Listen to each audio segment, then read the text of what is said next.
नमस्कार, स्वामीप्रसाद किचनमध्ये आपलं मनःपूर्वक स्वागत आहे.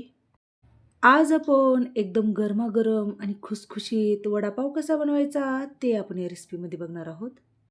आणि त्याच्यासोबत एकदम चटपटीत चवीची चटणी कशी बनवायची ते आपण या रेसिपीमध्ये बघणार आहोत. तर हा वडापाव स्टेप बाय स्टेप कसा बनवायचा ते रेसिपी भरपूर टिप्ससहित तुमच्यासोबत शेअर केली आहे. तर व्हिडिओ शेवटपर्यंत नक्की पहा. जर तुम्ही बॅचलर असाल किंवा पहिल्यांदा वडापाव जर करायला घेत असाल, तर step by step he recipe तुमच्यासोबत शेअर केली आहे. तर कमी तेलकट आणि एकदम खुसखुशीत वडापाव केलेला आहे आणि त्याचसोबत एकदम चटपटीत चवीची आणि झणझणीत आपण इथे हे वडापावसोबत जे लाल चटणी देतात ना किंवा सुकी चटणी देतात, ते सुकी चटणीची रेसिपी पण आपण यामध्ये शेअर केलेली आहे. तर तुमच्यापैकी बऱ्याच जणांना वडे तेलात सोडताना हाताला चटका लागण्याची भीती वाटते. तर आपण एकदम वेगळ्या पद्धतीने तेलामध्ये वडे कसे सोडायचे, असे भरपूर टिप्ससहित आपण हे व्हिडिओ शेअर केले आहे. तर व्हिडिओ शेवटपर्यंत नक्की पहा. जर व्हिडिओ आवडला तर एक लाईक नक्की करा. जर चॅनलवर नवीन असाल तर सबस्क्राईब करा आणि बाजूची बेल घंटा नक्की क्लिक करा. चला तर मग वेळ न घालता आपण रेसिपीला सुरुवात करूया. तर बटाटा वडा बनवण्यासाठी इथे मी साधारणतः एक 10 ते 12 बटाटे घेतलेले आहेत. वजनी प्रमाणात म्हणाल तर 1 किलोच्या प्रमाणामध्ये हे बटाटे घेतलेले आहेत. तर हे बटाटे छान स्वच्छ पाण्याने धुवून घेतलेले आहेत आणि अशा पद्धतीने आपल्याला या बटाट्याचे 2 काप करून घ्यायचे आहेत. जर तुमचे बटाटे लहान साईजमध्ये असेल तर तुम्ही बटाटे चिरून न घालता अख्खे जर बटाटे घालून घेतला तरी पण चालेल.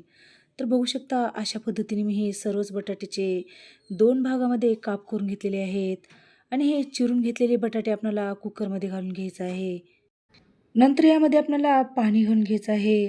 तर पाण्याचं प्रमाण आपल्याला बटाटे बुडेल इतपतच पाणी घालून घ्यायचं आहे. फार जास्त आपल्याला या बटाट्यामध्ये पाणी घालून घ्यायचं नाही.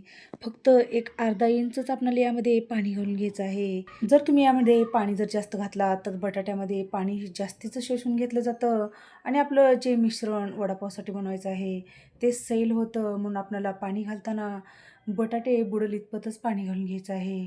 तर कुकरचं झाकण लावून आपल्याला या कुकरच्या एक 2 ते 3 शिट्ट्या करून घ्यायच्या आहेत. तर इथे कुकरच्या एक 2 ते 3 शिट्ट्या झालेल्या आहेत आणि कुकरची पूर्णपणे वाफ चिराली गेलेली आहे. तर या कुकरचं झाकण काढून बघूया. तर बघू शकता आपले इथे हे बटाटे छान शिजले गेलेले आहेत. आणि हा गरम-गरम बटाटा तुम्ही भाजीच्या फोडणीमध्ये घातला तर आणखीन थोडं भाजीला जास्त चव येते. तर इथे अशा पद्धतीने हे बटाटे छान गरम-गरम असतानाच या टोपल्यामध्ये काढून घेतलेले आहेत आणि यावरची आपल्याला सालं काढून घ्यायचं आहेत. या बटाट्यावरची सालं काढून घेतल्यानंतर आपल्याला हाताने अशा पद्धतीने जाडसर, ओबड-धोबड आपल्याला हे याच्या फोडी करून घ्यायच्या आहेत. तर फार जास्त आपल्याला हे बटाट्याच्या बारीक एकदम फोडी करून घ्यायचं नाहीत. थोडं ओबड-धोबडच आपल्याला या बटाट्याच्या फोडी करून घ्यायच्या आहेत.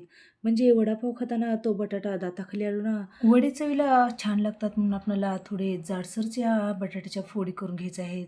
जर तुम्हाला या ठिकाणी बटाटे स्मॅश करून घ्यायचं असेल तर तुम्ही बटाटे मॅशरनं तुम्ही हे बटाटे स्मॅश करून घेऊ शकता.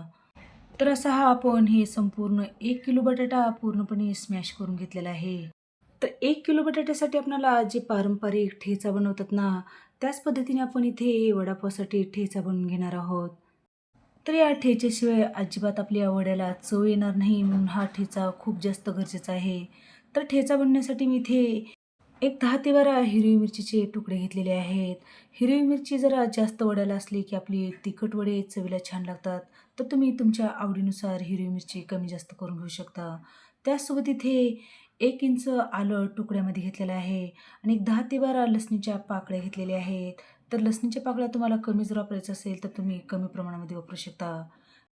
त्याचसोबत इथे 1 चमचा धणे घेतलेले आहेत आणि बारीक चिरून घेतलेली 1 वाटीभर कोथिंबीर घालून घेतलेली आहे. तर हे सगळे जिन्नस घातल्यामुळे आपल्या वड्याला चव छान येते. तर त्याचसोबत इथे मी 1 चमचा जिरं घेतलेलं आहे. तर यामध्ये पाणी न घालता आपल्याला याचं जाडसर वाटण घ्यायचं आहे. तर बघू शकता अशा पद्धतीने आपण हे वाटून घेतलेलं आहे. वडापावसाठी किंवा बटाटे वड्यासाठी ठेचा बनवून घेतल्यानंतर लगेचच आपण बटाटे वड्याची भाजी बनवून घेणार आहोत. त्यासाठी गॅसवरती कढई गरम करायला ठेवलेली आहे आणि त्यामध्ये 1-2 चमचे तेल घालून घेतलेलं आहे.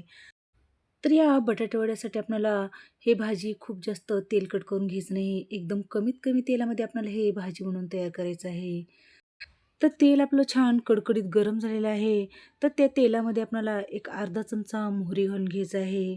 मोहरी छान तडतडली की आपल्याला त्यामध्ये एक अर्धा चमचा जिरं घालून घ्यायचं आहे. जिरं छान फुलवून द्यायचं आहे. नंतर यामध्ये आपल्याला एक पाव चमचा यामध्ये हिंग घालून घ्यायचं आहे. त्याचसोबत इथे एक 10 ते 12 कढीपत्त्याची पानं चिरून घातलेली आहेत आणि मंद गॅसवर आपल्याला हे फोडणी थोडीशी परतवून घ्यायचं आहे. नंतर यामध्ये आपल्याला जे आपण वाटण बनवून घेतलेलं आहे किंवा ठेचा बनवून घेतलेला आहे, ते ठेचा आपल्याला या फोडणीमध्ये घालून घ्यायचं आहे. मंद गॅसवर आपल्याला हे फोडणी खरपूस छान खमंग परतवून घ्यायचं आहे. तर आपण जे वाटण बनवून घेतलेलं आहे, त्यामधले आपले सगळेच जिन्नस घातलेले कच्चे आहेत म्हणून आपल्याला मंद गॅसवर एक 2 ते 3 मिनिटं आपल्याला हे सगळे जिन्नस छान परतवून घ्यायचे आहेत. तर बघू शकता एक 2 ते 3 मिनिटामध्ये छान हे वाटण परतल्यानंतर एक अर्धा चमचा यामध्ये आपल्याला हळद पावडर घालून घ्यायचं आहे. हळद पावडर घालून आपल्याला मध्यम गॅसवरच 1 मिनिटभरासाठी या मसाल्यामध्ये परतवून घ्यायचं आहे. आणि एक महत्त्वाची टिप्स म्हणजे कधीही वडापाव बनवत असताना किंवा बटाटे वडे बनवत असताना भाजीला कमीत कमी तेलाचा वापर करायचा आहे, म्हणजे आपले बटाटे वडे चवीला छान लागतात. जर तुम्ही या ठिकाणी हे बटाटे वडे किंवा ही भाजी तेलकट जर केला तर बटाटे वडे आपले खूप जास्त तेलकट होतात. म्हणून भाजी करत असताना कमीत कमी तेलाचा वापर करून घ्यायचा आहे. हे सुद्धा या छान परतल्यानंतर आपल्याला यामध्ये जे स्मॅश करून ठेवलेला बटाटा आहे, ते बटाटा आपल्याला या फोडणीमध्ये घालून घ्यायचं आहे. त्याचसोबत यामध्ये चवीनुसार मीठ घालून घ्यायचं आहे आणि बारीक चिरून घेतलेली कोथिंबीर घालून घ्यायचं आहे.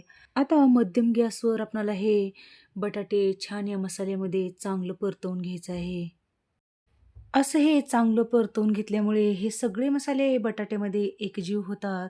तर बघू शकता आपल्या या भाजीला कलर किती सुंदर आलेला आहे. तर इथे आपली बटाटे वड्याची किंवा वडापावची आपली इथे हे एकदम मस्त आपली इथे भाजी बनवून तयार झालेली आहे. तर आपल्याला सगळ्यात शेवटी आपल्याला यामध्ये एक 2 चमचे लिंबाचा रस घालून घ्यायचा आहे. लिंबाचा रस घातल्यामुळे आपल्या बटाटे वड्याला चव अगदी छान येते. 2 चमचे लिंबाचा रस घालून आपल्याला या भाजीमध्ये छान मिक्स करून घ्यायचं आहे. आणि लिंबाचा रस आपल्याला सगळ्यात शेवटी घालायचा आहे. जर तुम्ही अगोदरच घातलात, तर भाजी थोडं कडवट लागते किंवा कडू लागते म्हणून आपल्याला लिंबाचा रस सगळ्यात शेवटी घालायचा आहे. तर लिंबाचा रस घालून आपण छान या भाजीमध्ये एकजीव करून घेतलेला आहे किंवा मिक्स करून घेतलेला आहे. तर इथे आपली बटाट्याचे वडे बनवण्यासाठी आपली भाजी म्हणून तयार झाली आहे. तर लगेच आपण बेसन पीठ भिजवून घेणार आहोत. तर 1 किलो बटाटे वड्यासाठी आपल्याला इथे एक 300 ग्राम इथे मी बेसनचं पीठ घेतलेलं आहे. एवढ्या बेसनच्या पिठासाठी आपल्याला एक 4 चमचे तांदळाचे पीठ घालून घ्यायचं आहे. तांदळाची पिठी घातल्यामुळे आपले वडे कुरकुरीत होतात म्हणून आपल्याला तांदळाचं पीठ घालायचं आहे. त्याचसोबत यामध्ये चवीनुसार मीठ घालून घ्यायचं आहे आणि 2 चिमूट आपल्याला यामध्ये खाण्याचा सोडा घालून घ्यायचा आहे. जर तुम्हाला या ठिकाणी खाण्याचा सोडा घालायचा नसेल, मिश्रण तयार झाल्यानंतर ज्यावेळेस आपण वडे तळण्यासाठी तेल गरम करतो, ते कडकडीत तेलाचं मोहन आपल्याला या मिश्रणामध्ये घालायचं आहे, म्हणजे वडे आपले कुरकुरीत होतात. तर इथे मी 2 चिमूट खाण्याचा सोडा घालून घेतलेला आहे आणि हे सगळे जिन्नस आपण या पिठामध्ये छान मिक्स करून घेतलेले आहेत. तर या पिठामध्ये आपल्याला थोडं-थोडं करून पाणी घालून घ्यायचं आहे. आणि महत्त्वाची एक गोष्ट म्हणजे आपल्याला हे बेसनचं पीठ घेत असताना आपल्याला चाळूनच घ्यायचं आहे, म्हणजे अजिबात यामध्ये गुठळ्या होत नाहीत. आणि आणखीन एक गोष्ट म्हणजे आपल्याला पाणी घालत असताना थोडं-थोडं करूनच घालायचं आहे आणि थोडं-थोडं पाणी घालून आपल्याला चांगलं हे पीठ छान भिजवून घ्यायचं आहे किंवा छान फेटून घ्यायचं आहे. तर हे पीठ भिजण्यासाठी आपण साधंच पाणी वापरलेलं आहे. गरम किंवा कोमट पाणी अजिबात वापरलं नाही. साधं पाणीच घालून आपल्याला हे चांगलं पीठ हे छान फेटून घ्यायचं आहे. तर हे पीठ घट्टसर वाटत आहे म्हणून मी आणखीन थोडं यामध्ये पाणी घालून घेतलेलं आहे. पाणी घालून छान या पिठामध्ये फेटून घ्यायचं आहे. तर तुम्ही या ठिकाणी चमच्याने पण हे पीठ फेटून घेऊ शकता. जितकं छान हे पीठ फेटाल तितका आपला वडा खुसखुशीत होतो म्हणून आपल्याला हे पीठ छान फेटून घ्यायचं आहे. तर बघू शकता इतपत मी हे पीठ पातळ ठेवलेलं आहे. तर चमच्याने बघितल्यानंतर बघू शकता खूप जास्त पातळही नाही आणि खूप जास्त घट्टही नाही. तर आपल्याला अशा पद्धतीचं हे पीठ तयार करून घ्यायचं आहे. तर इथे आपलं वड्यासाठी हे पीठ छान बनवून तयार झालेलं आहे. तर यावरती झाकण ठेवून आपल्याला एक 10 ते 15 मिनिटासाठी आपल्याला हे पीठ बाजूला काढून ठेवायचं आहे. तर इकडे आपली बटाट्याची भाजी पण आपली छान थंड झालेली आहे. तर लगेचच आपण या भाजीचे वडे करून घेणार आहोत. तर बघू शकता आपली भाजी एकदम कमी तेलकट झालेली आहे. तर कधीही वडापाव बनवत असताना आपल्याला या भाजीमध्ये एकदम कमीत कमी तेलाचा वापर करून घ्यायचा आहे. तर इथे मी हातावरती थोडीशी भाजी घेतलेली आहे आणि हातावरती गोल-गोल करून अशा पद्धतीने चपटा आकार दिलेला आहे. तर इथे अशा पद्धतीने आपल्याला हे वडे करून घ्यायचे आहेत. तर या ठिकाणी तुम्हाला हे चपटे वडे करून घ्यायचं नसेल, तर तुम्ही हातावरती गोल-गोल करून तुम्ही गोल वडे पण करून घेऊ शकता. तर इथे बघू शकता तुम्ही अशा पद्धतीने इथे एक वडा करून घेतलेला आहे. तर तुम्हाला मी आणखीन एक या भाजीचा वडा करून दाखवत आहे. तर हातावरती थोडीशी भाजी घेतलेली आहे आणि गोल-गोल करून चपटा आकार दिलेला आहे. तर अशाच पद्धतीने आपल्याला सर्वच भाजीचे वडे बनवून घ्यायचे आहेत. तर इथे 1 किलो बटाट्याच्या भाजीचे आपले 24 ते 25 आपले इथे वडे बनवून तयार झालेले आहेत.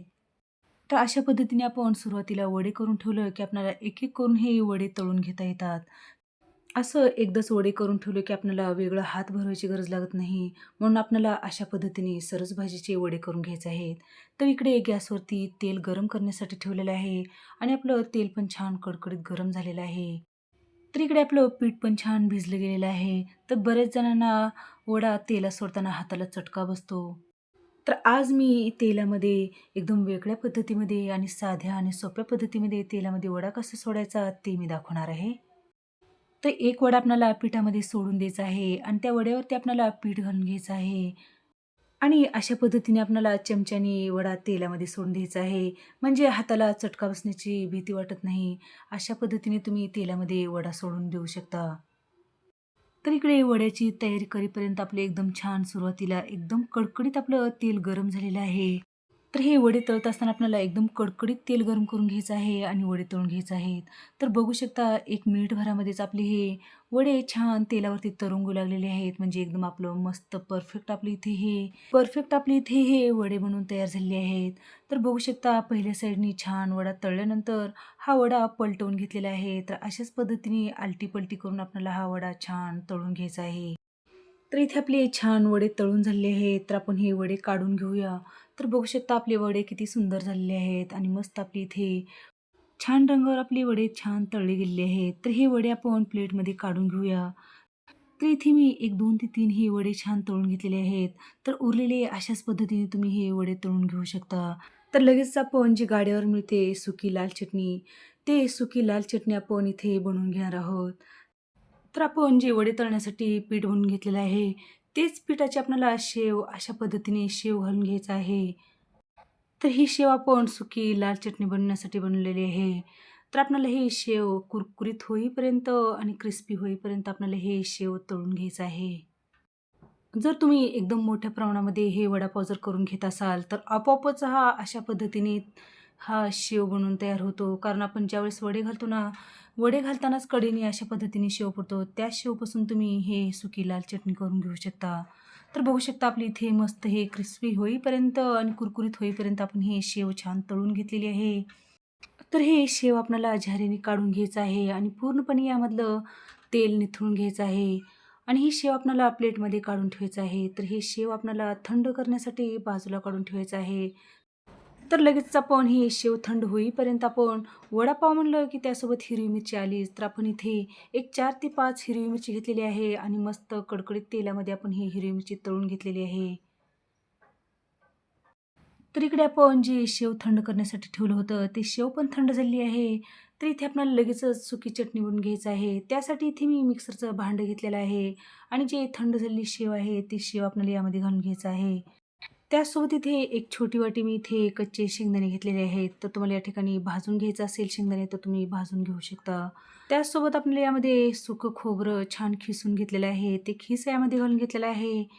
एक 3 ते 4 इथे लसणीच्या पाकळ्या घालून घेतलेल्या आहेत. तर तुम्ही लसूण तळून घ्यायचं असेल, तर तळून पण घेऊ शकता. तर इथे मी कच्चा लसूण वापरलेला आहे. त्याचसोबत इथे मिरची पावडर घालून घेतलेलं आहे. तर मिरची पावडरचं प्रमाण तुम्हाला जसं तिखट आवडत असेल, त्यानुसार तुम्ही मिरची पावडरचं प्रमाण घालू शकता. नंतर यामध्ये चवीनुसार मीठ घालून घेतलेलं आहे. आता याला बारीक करून घेऊया. तर खूप जास्त बारीक करून घ्यायचं नाही. तर अशा पद्धतीनं आपल्याला थोडं जाडसरच हे चटणी वाटून घ्यायचं आहे. तर बघू शकता एकदम मस्त गाड्यावर मिळते ना, त्याच पद्धतीची आपली इथे हे सुकी लाल चटणी बनवून तयार झालेली आहे. तर ही चटणी आपण एका डिशमध्ये काढून घेऊया. तर इथे आपली मस्त वडापावची सुकी लाल चटणी बनवून तयार झालेली आहे. तर एकदम कमी तेलकट आणि एकदम मस्त झणझणीत आपली इथे हे वडापावसोबत चटणी तयार झालेली आहे. आणि इकडे आपण मस्त अतिशय लुसलुशीत आणि खुसखुशीत आपली इथे वडे पण तळून झालेले आहेत. तर लगेचच आपण वडापाव मस्त सर्व्ह करूया. त्यासाठी मी इथे एक पाव घेतलेला आहे आणि त्यावरती मी इथे पहिलंच एक हिरवी चटणी करून ठेवली आहे. ते हिरवी चटणी एक साईडनी लावून घ्यायचं आहे आणि दुसऱ्या साईडने आपल्याला जी सुकी लाल चटणी करून घेतलेली आहे, ते चटणी आपल्याला यावरती लावून घ्यायचं आहे आणि त्यामध्ये आपल्याला वडा ठेवून द्यायचा आहे. आणि तळलेल्या मिरचीसोबत हा वडापाव एक नंबर लागतो.